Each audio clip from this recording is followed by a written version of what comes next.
Did you ever spend time with the guy? Did you ever meet Diddy? I've met him before, yeah. How was he? Very nice guy, very smart, super business. He's very successful. No, I get it. So you see some guys struggling with that. You see Bieber struggling with that. You see some of these guys struggling with that. They can't get it out of their head. They can't get it out of their... Before he left this world, Gene Deal didn't just talk, he issued a warning. And it wasn't about Diddy's notorious all-night blowouts or those stacks of oil bottles the feds displayed like trophies. He hinted at something far darker, older, and stranger. In his sit-downs, Gene painted pictures of secret chambers buried beneath LA mansions, whispered tales of shadowy rituals that made Diddy's wildest nights look like a high school dance, and an unspoken pact among Hollywood's untouchable elite to keep certain doors, both real and symbolic, locked tight. Now, with Gene Deal gone, the timing feels impossible to brush off. All we have left are his cryptic hints, scattered like a trail of breadcrumbs, pulling us toward a side of the industry we were never supposed to witness. The question is he a criminal? Is he basically akin to a mob boss running several criminal enterprises? And while it's very clear to me he is a depraved, disgusting person, we have to prove that he violated the law. Gene always claimed the real stories weren't on the red carpets or in the velvet-roped VIP lounges. They lived in the shadows in places no paparazzi flash could ever reach. He spoke of hidden corridors carved beneath some of the city's most iconic estates, tunnels you'd never spot on any official blueprint. And while the public dismissed the Playboy Mansion's rumored underground network as a running gag, Gene swore it was no joke. Those blueprints from the 72nd, the ones charting a path under the golf course on Sunset, linking to homes owned by actors whose names still dominate the box office, he said they were the real deal. Some didn't end in a wine cellar or plush lounge, but in sealed chambers with locks on both sides. For decades, the whispers were waved off. Even when Playboy's own site once posted photos of a massive 1,977 excavation, Hugh Hefner refused to comment. But Gene described those spaces with the precision of a man who'd been there. He spoke of walls wrapped in soundproofing older than most of today's Hollywood elite, but of air heavy with incense and metal. He suggested they weren't built for filming, not officially, though cameras were there. Whatever happened inside was meant to stay unseen, and the few who witnessed it were powerful enough to make sure it stayed that way. And what's really going to be interesting is the parade of celebrities who we expect to be mentioned and or called into that courtroom. People who we hadn't heard about prior, like Mike Myers, Austin Powers, Mike Myers. Why is he getting called? Why is he on the witness list? That'll be fascinating. And then, of course, there are the no-name, quote unquote, women who are going to have to find every ounce of courage they have. It's that final detail that makes the next turn so unsettling. When federal agents swept through Diddy's properties last year, multiple insiders claimed that among the haul was a surveillance tape, one so explosive it could bring down household names in a single headline. No one outside the case has laid eyes on it, and not a single network has dared air a frame. Still, the whispers match exactly the kind of scenes Gene warned us about, gatherings with guest lists that existed only in memory, where influence was measured by how far someone could operate beyond the public's gaze. If this tape is real, the silence surrounding it is deafening. The question is, who's holding it now? And more importantly, who gains the most from making sure we never see it? I don't know this, but it just seems very suspicious when you go through and you look at in the history of different people that can make you go away if listen, I've worried about some of the things that I talk about on my show. It's easy to lump all this in with the internet stranger hoaxes, like the so-called Michael Jackson Playboy Diddy tunnel triangle that made the rounds months ago. That one got debunked in record time, with readers tracing the viral screenshot back to a fake. But the debunking never explained why. In a city where private homes can hold fireworks licenses, exotic animal permits, and blueprints no realtor would dare mention, too many seasoned insiders quietly admit the underground network was real. They just won't say what it was for. And if Gene's clues hold any truth, that silence isn't courtesy, it's protection. We've all seen what happens to people who break that protection. Lawsuits appear, buried scandals resurface, deals vanish overnight. For Gene, the risk was bigger than career exile. He had already stepped over the line, naming some of the most powerful figures tied to Diddy and accusing them of targeting people when they were at their weakest. In the same breath, he described corridors sealed since 2089, staircases that led nowhere unless you knew how to unbolt a wall from the inside. Hearing that now, it's hard not to wonder what or who might have been waiting for him on the other side. To not be involved with a famous singer, to not come out, here's the price. And that they're just selling to the individuals that are in those. This is what I heard. They're selling those videos. So if you're Tommy X, and Tommy X is a big, big movie star, and he was at some of the Diddy parties, he was in one of those bedrooms with 3 other men, and he's happily married to a woman, and blah. Tommy doesn't want that video to come out. Even without an official map, the fragments form a disturbing picture. The rumored tunnels of Holmby Hills were said to link 4 A-listers straight to the mansion, meaning if the blueprints are real, someone could slip from a private bedroom to an underground chamber without ever touching open air. And if you believe Gene, those chambers weren't for casual lounging. They were stages for rituals no one would dare record unless the recording was meant as leverage. That's when the missing surveillance tape stops feeling like tabloid fantasy, starts looking a lot like motive. Referred to me as Wild King Nights. And what a Wild King Night was when him and a guest would go to a hotel room or be at his home, his bedroom, and they would have intimate gatherings. I would have to go and prep that hotel room, which consisted of baby oil, Astroglide. When federal agents raided Diddy's homes in Los Angeles and Miami, the official inventory read like a masterclass in understatement, the kind of bland language that usually hides something far worse. Alongside crates of oil and assorted props, whispers say agents also logged digital media sealed tighter than any criminal indictment. If even a fraction of Gene's claims are real, that footage could be the smoking gun tying today's freak-off culture to something older, darker, and nearly impossible to prosecute. And if that's true, the question becomes, in a city built on illusions, how deep does the real story go? But maybe the most chilling part isn't what Gene revealed, it's what happened after. He's not the only one who peeked behind Hollywood's velvet curtain and saw the machinery grinding beneath the smiles. Assistants who managed schedules no one else could access. Security teams who guarded more than just the front gate. Stylists who covered bruises makeup could never fully erase. Too many of them have disappeared without explanation. Sometimes it's a sudden illness.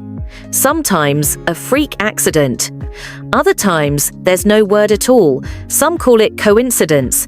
But when the list of missing keeps growing, you have to ask who's crossing those names out. Are you surprised by the evidence that's already coming out in the criminal trial? No, I'm not surprised. I experienced some of those things. Witnessed violence. That's what makes Gene's fate hit so hard. He knew the unspoken rules of survival. You don't say certain names, you don't describe certain rooms, and you never commit certain details to record. But he did. And within weeks, online sleuths were drawing chilling parallels between his account and the sudden, suspicious ends of other whistleblowers. The timing leaves one question hanging in the air. How far would the system go to keep its shadows intact? The rituals Gene hinted at were nothing like the champagne and confetti cliches people picture when they imagine celebrity excess. Sources we've spoken to describe them as meticulously choreographed performances, where every object carries meaning and every movement follows a script whispered through decades. They reportedly unfold in windowless rooms, designed to unsettle lighting that blurs the passage of time, music that warps the senses, and symbols from traditions that were never meant to share the same space. In those moments, the power dynamic isn't hidden, it's the main attraction. And the few who hold the room make sure everyone else understands the cost of admission. Will you help me? I want to hear your music. So I come over there and I play the music. And he's sitting there, just looking at me, like waiting. Okay. So then my assistant was like, he wants to hang out with you next week. And I was like, for what? He's like, I think he's trying to you. That's what my assistant said. And I was like, oh, okay. Now I get it. So now no more communication. Gene allegedly told those closest to him that what he'd witnessed could rattle Hollywood to its foundations, but he never laid out the full list. Maybe he couldn't. Maybe carrying that kind of proof was too dangerous. What's certain is that others, in hushed and cautious tones, have echoed his account. Without naming names, they speak of masks not for hiding faces, but for reversing identity, turning a guest into something entirely different for the night. They recall chants in languages they don't understand, and the moment when the air shifts, when indulgence gives way to something far more threatening. What about the filth that's starting to come out in the early days of the Diddy trial? This, of course, is P. Diddy. Surprise, surprise, he's a creep. Surprise, surprise, he's done. It's hard to dismiss these stories once you realize how many high-profile names are rumored to have passed through those hidden spaces. They never arrive at the front gate. They never leave in the same car they came in. Every move is choreographed handlers, decoys, and airtight protocols to keep the public version of their night spotless. And if any of them ever thought about speaking out, they'd have to weigh that impulse against the footage said to be locked away, footage that, in the wrong hands, could destroy careers, fortunes, and families. This is why the missing surveillance tape isn't just a tabloid footnote.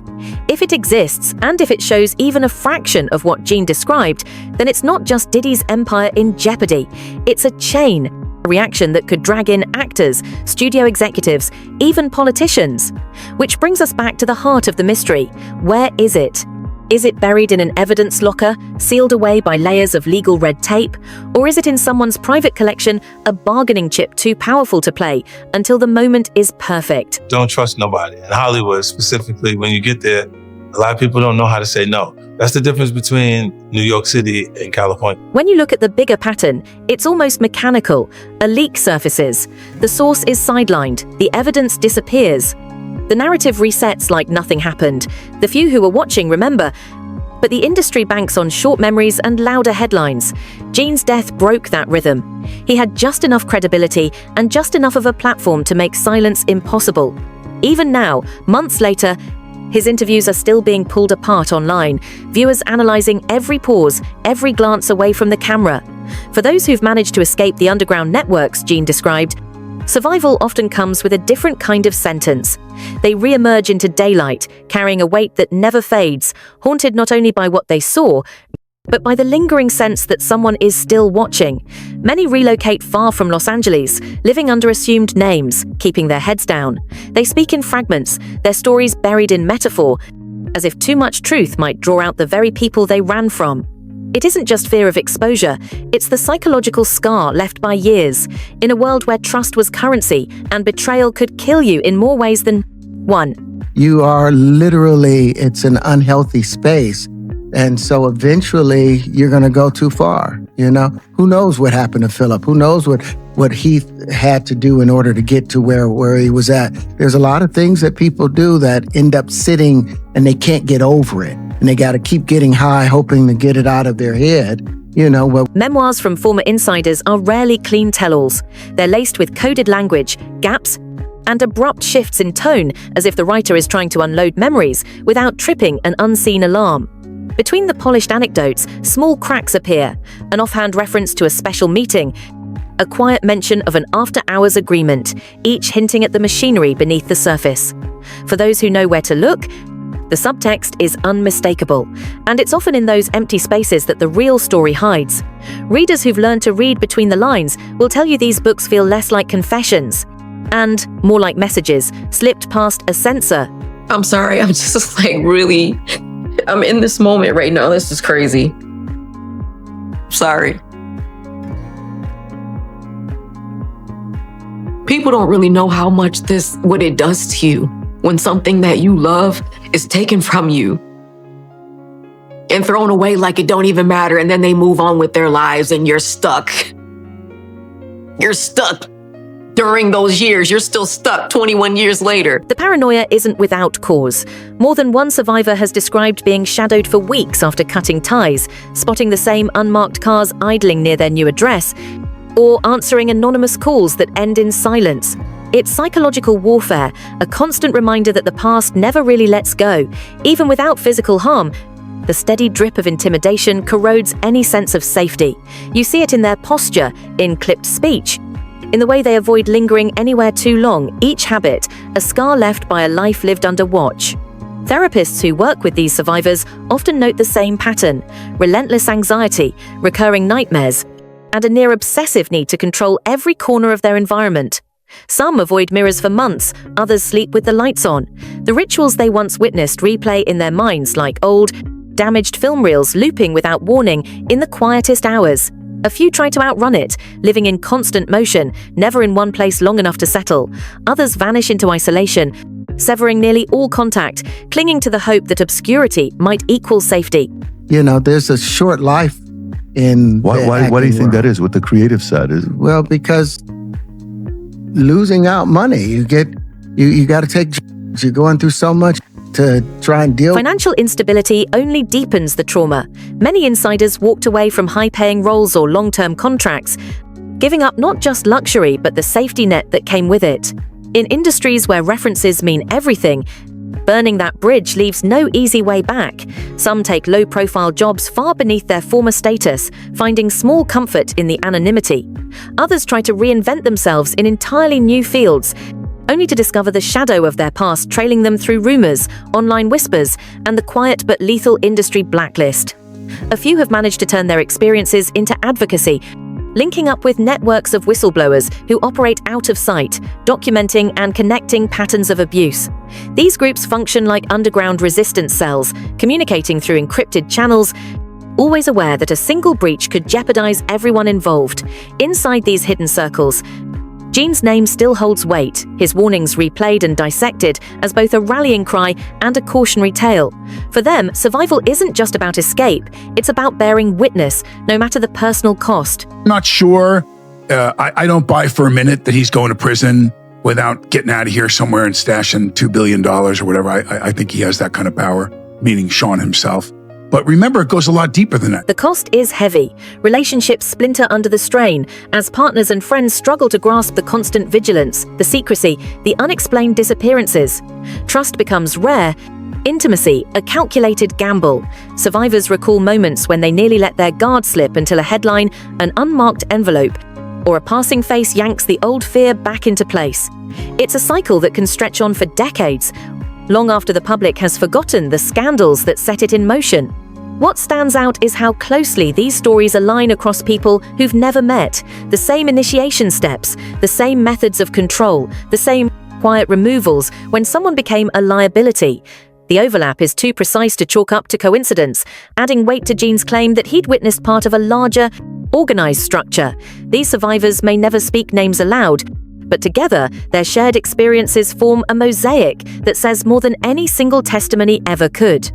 Their lives become living archives, proof that the machine doesn't just use people, it reshapes them permanently. They may have walked out of the rooms, the corridors, the stages where power was displayed like theater, but those places live on in their minds, replaying without consent. And while the outside world debates whether to believe Gene's accounts, survivors don't have that luxury. For them, the truth isn't a matter of belief, it's something etched into their bones. People I don't think realized was he had cameras all over the place, unbeknownst to them. And now he has all that footage, supposedly. This is what I'm told. So it's going to be really interesting to see what happens if, you're a huge iconic, TV star or movie star, and you're in some very, very... And maybe that's the quiet victory. For all the power these networks wield to erase a person, they can't erase the ripples left behind. The question is whether those ripples will one day merge into a wave strong enough to break the dam or fade like so many before them, swallowed by the still surface of Hollywood's polished image. If Gene's story proves anything, it's that truth here doesn't just carry a price, it paints a target on your back. He stepped straight into that danger and spoke anyway, leaving us fragments of a picture we can't unsee. And now, we're left staring into the dark, asking the same questions. Is this the part they couldn't bury? What's still hiding in the shadows? And who's next to vanish? Tell us what you think, stay vigilant, and until next time, keep your eyes open.